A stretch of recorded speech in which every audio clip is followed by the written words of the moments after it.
She's not back yet? You mind if we take a look in her bedroom? Has she ever disappeared before? She's didn't leave without my permission. She doesn't not text me when I text her. What does she normally take with her when she leaves? A book bag, her phone. Her phone's not in here. Not that I've found. I was going to talk to you about tomorrow around.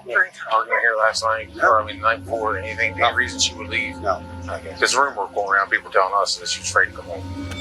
This is the moment Andy McCauley realized police were on his trail. Just hours earlier, his girlfriend's daughter, Riley Crossman, suddenly went radio silent, and police were quickly called to come and investigate.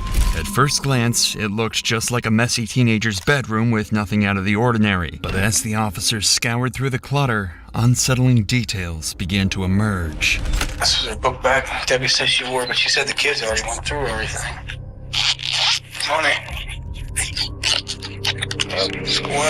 They would find items that a teenager might typically take if they were planning to run away. But as they begin to look even more, they start to notice blood.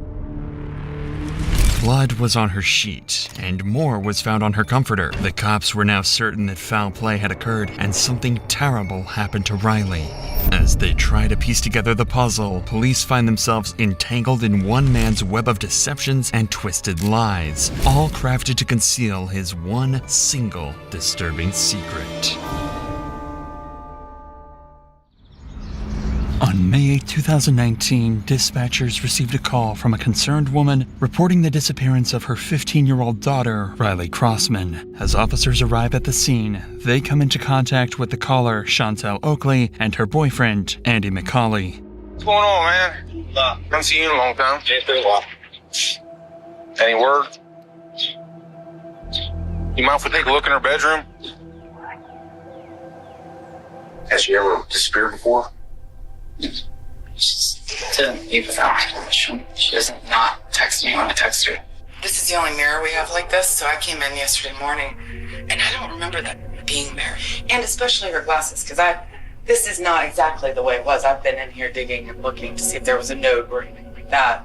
According to Riley's mother, this was unlike her, and she wasn't one to run off without telling anyone. A quick search of her room revealed that her belongings were untouched, except her bed, which was covered in bloodstains. This was highly suspicious, so officers quickly took a sample and sent it off for DNA testing. But for now, officers need to gather as much information as possible from people who last saw Riley, so they decide to question Andy about his whereabouts that day. I was going to talk to you about tomorrow around. Arguing here last night, or the night before, anything, any reason she would leave? No. Okay. There's a rumor going around, people telling us that she was afraid to come home.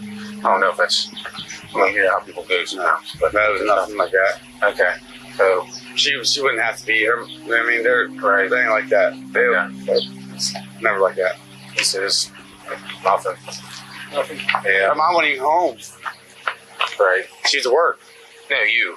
They said that she got an argument No, with you and, no. and didn't want to come home. No. to honor her. She was her grandma. You can ask her grandma. She was here doing dishes and everything. Her grandma was here till 7:30. Okay. Debbie. Right. Yeah.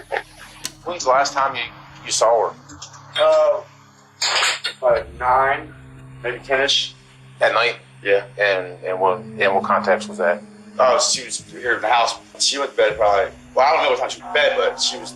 All the kids were in the room by like 9:30. Did you see her leave in the morning? No, I left I got up at 4 o'clock in the morning. Left 5. Okay. Go to work. According to family and friends, Andy was never an early riser. In fact, when police interviewed one of his colleagues, Johnny, he stated that he had to go to his house and repeatedly call him to wake him up. But on this particular day, things were different. I'll call him and see if he's up. So that morning, do you remember if you called him or he called you? Wednesday morning. I want to say he called. But this was not the only strange thing about Andy that day. He also told police that he was at work all day, and when cops interviewed another one of his colleagues to verify his alibi, they found out that Andy had left work and was gone for nearly 5 hours. And he gets back at roughly, it's probably 2:45. So he was going a while. 4, almost 5 hours. Because of this, detectives now know that Andy hasn't been completely honest with them so far, at least about staying at work the full day. This is very clearly a red flag and means that he's trying to hide something from them. But Andy might not be the only one hiding something, as officers would find out when they decide to look into Riley's boyfriend, Hayden. For the last 8 months, the two reportedly FaceTimed every night, so officers believed that if anyone was in contact with Riley the night before, it would be Hayden, and he was soon called in for an interview 2 days after Riley went missing. Can you just tell us when you were last FaceTiming? I was actually talking to her about the DC trip that was going on. And do you know exactly what time? 10:30-ish. On the night of Riley's disappearance, it just so happened that Hayden deleted all his messages with Riley because he did not want his mother seeing them. This is why detectives could tell that Hayden knows something, but because of his mother's defensiveness, he's unable to speak his mind. I told him before not to delete his messages, but he isn't having it, deleting everything. What do you know about her mom's lifestyle? Or what their relationship? I don't really know much about mom. I feel like she just isn't a responsible person. She'll just let her do whatever she wants. They had a dance, and she was wearing this short dress. She let her walk to the school by herself in this short dress. It's at night. Riley had way too much freedom.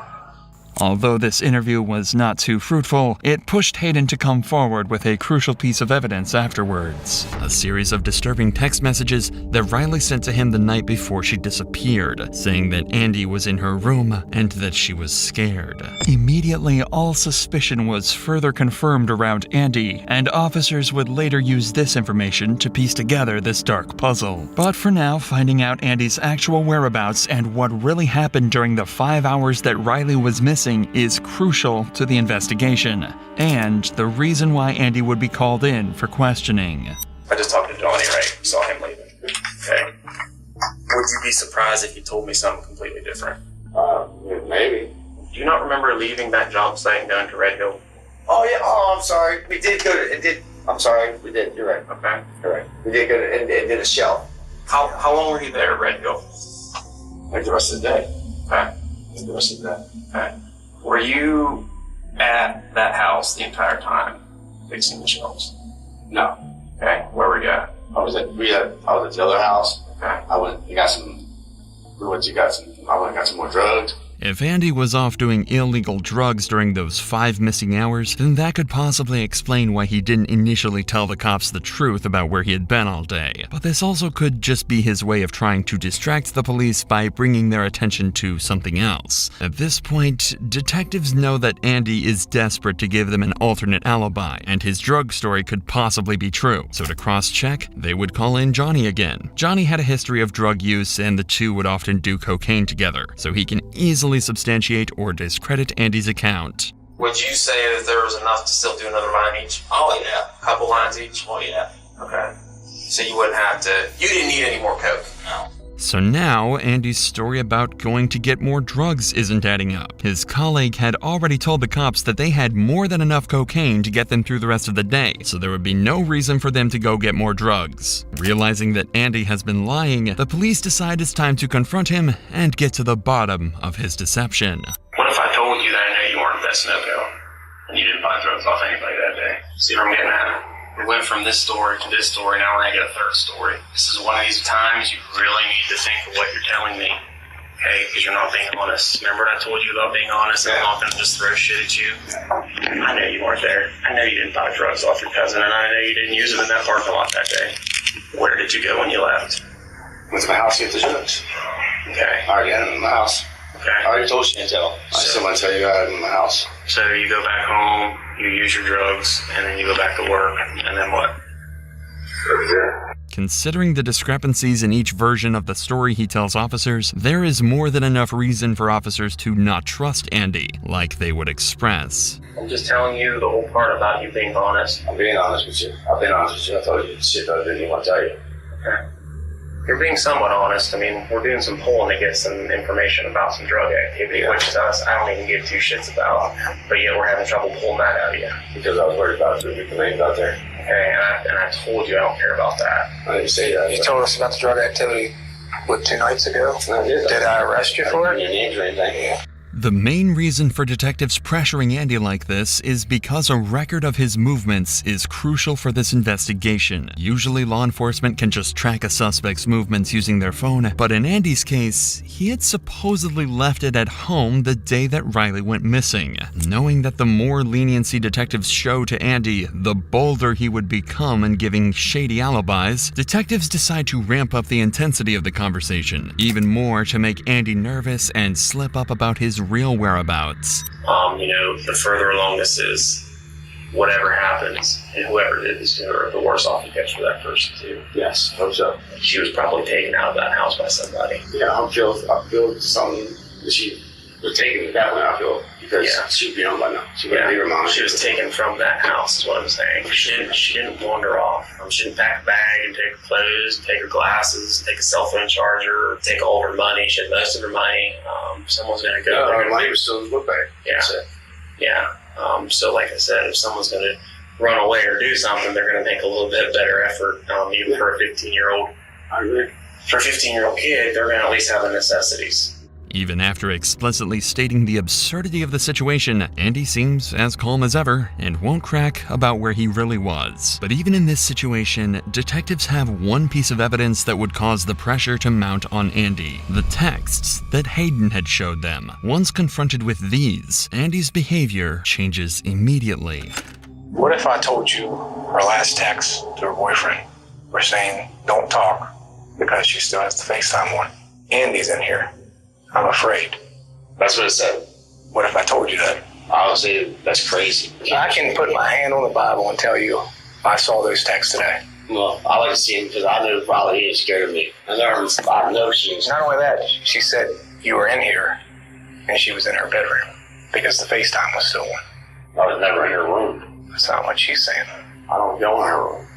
Andy, I'm not lying to you. I was not in her room, for one. And for two, the kid's not scared of me. There's no reason for her to be scared of me. I've been there in her life for a year and a half.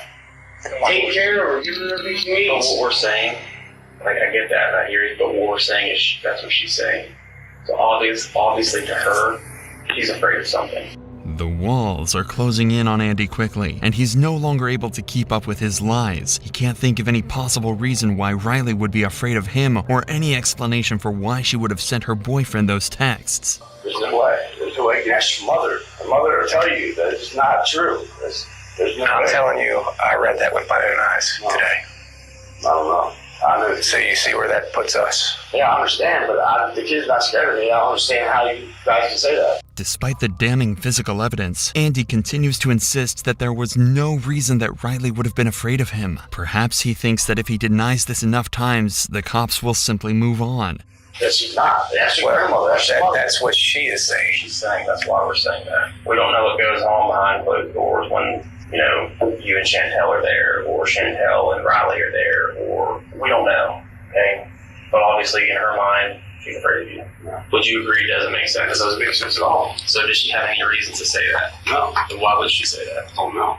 At this point, the cops have given Andy an opportunity to come up with any sort of explanation at all, or even a lie. This would have been his chance to point towards something that may have happened in the past, even as simple as a disagreement between the two of them, as a possible reason Riley would have written these things. But Andy is not taking the bait. Is she vindictful towards you? Does she hate you? No. She don't hate me. She loves me. That's what I'm asking you. I don't know that. Does she argue with you? No, ever. We have She never cuss at you, curse you out, nothing? Never, nothing.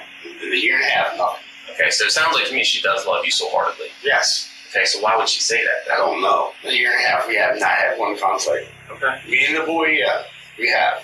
Okay, but there's never been anything, like you said, a year and a half or the last several weeks, several months, several days, nothing that's you're like, oh yeah, I forgot about that one time she wanted this and I told her no. Maybe she got mad and she's nothing. With all else failing, Andy would attempt to try and convince the cops that he shares the same sentiments as them. But you see where that puts us, right? Yeah, I understand. I understand what you guys are. I'm not mad that you guys are doing your job. I mean, that's the last message he has from her. Mm-hmm. I'm not mad that you guys are doing your job. I know you do a good job, but there's nothing I can think of. You want us to do our job. That's what we're doing. I'm asking you to do your job. I'm not mad. You guys don't. Guys, I think he's a little pissed off, but nothing. There's nothing that I can think of. She would be mad at me for, or she would be upset with me, or as scared of me or anything would be. You didn't go in that room? No. She still had FaceTime on, too. Okay, well, I wasn't in that room. The cops lacked probable cause at this time to arrest Andy, but there is one piece of evidence that is about to change the course of this entire investigation. It was around this time that the lab results on that blood sample would finally return, and it would be an exact match to Andy's DNA. But that's not all. They also learned that the blood they tested was also mixed with saliva. This made the cops suspect that Riley's face may have been forced into the pillow in an attempt to keep her from screaming. This is an important development, but they still haven't located Riley, and they need to find more information about where Andy was during those 5 missing hours. Luckily though, all of that can be answered in the CCTV footage that captured all of Andy's movements. There were cameras attached to a nearby high school that captured Andy McCauley leaving his work site. That was the starting point of the investigation for the cops. They knew the direction of his travel, including the fact that he was on Route 9. An eyewitness who knew what Andy's vehicle looked like was able to confirm that she saw his truck backed up into the driveway of Riley's home in the middle of the day when he should have been at work. At this point, the cops believe that Andy killed Riley during the late night or early morning hours, likely to keep her from screaming while he assaulted her. They believe he then hid her body in the bedroom until everyone left, and then later returned to the house when it was empty to pick up her body and dispose of it. Using CCTV footage to guide them, and with the help of police canines trained to pick up Riley's scent, they search a nearby mountainous area. It is there that they tragically find Riley's decomposing body left in a secluded area. While this is the outcome that nobody wanted, it marks the turning point in the case. Near where Riley's body is found, there are several unique-looking screws discovered. These are the same screws that were located when the cops had searched Andy's vehicle the day previously. This is even further evidence that solidified the case against him, and 8 days after the discovery of Riley's body, Andy is arrested and charged with her murder. He pleaded not guilty. In the trial, Andy's defense argued that the prosecution failed to provide a clear motive or definitive cause of death, as the exact cause could not be determined due to the body's decomposition. Despite this, the jury found significant evidence linking McCauley to the crime, such as the presence of drywall mud on Crossman's body, which matched the drywall found in McCauley's truck, and inconsistencies in McCauley's statements about his whereabouts on the day of Crossman's disappearance. The jury deliberated for about 4 hours over the course of 2 days and decided that the monster who murdered Riley was none other than Andy McCauley. Finally, justice for Riley had been served. The only thing left was for Andy to be sentenced. The judge presiding over the case sealed his fate by giving him 2 life sentences.